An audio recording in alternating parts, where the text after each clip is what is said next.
In courtroom 3B of the old Franklin County Courthouse, tension hung as thick as the morning sunbeams slicing through the tall windows. The trial of State versus Reynolds had captivated the city for weeks, not because of the crime itself, but because of who was accused, Elijah Reynolds, a beloved high school teacher with a spotless record and a deep connection to his students. He was being charged with tampering with official student transcripts allegedly to help underprivileged students qualify for scholarships. Noble in motive, criminal in action. Or so the state argued. The judge, Hun Miriam Alston, was known across the state for her no-nonsense rulings and fierce sense of justice. She didn't tolerate drama, but this case had become personal because once, decades ago, she'd walked the same hard road as some of the students involved. Defense attorney Jamal Ward, young but sharp, stood with one hand raised in objection. He wasn't just defending Elijah. He was defending every teacher who had quietly worked against a broken system.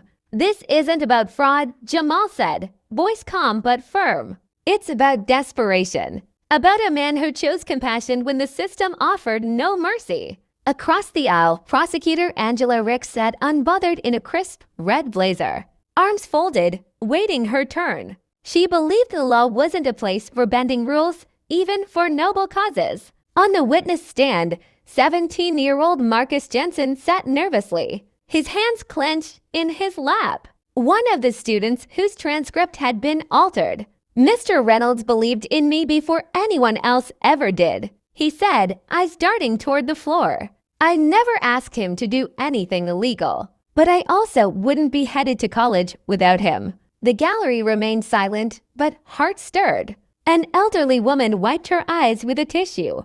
A man in uniform leaned forward, chin resting on his clasped hands. Then the gavel slammed sharp, final. Enough, Judge Alston said. Her voice didn't need to rise to command the room. This court will reconvene after lunch. But let me be clear. This is not a case I will allow to be ruled by emotion. As the courtroom emptied, only Jamal and Elijah remained behind for a moment. Jamal turned and whispered, "We gave them something to feel, Elijah. Now let's give them something to think about." And so, the case continued a battle not just of legality, but of morality, of what justice really meant in a world that didn't always play fair. This trial wasn't just a verdict. It was a mirror. And soon, the whole city would have to look into it.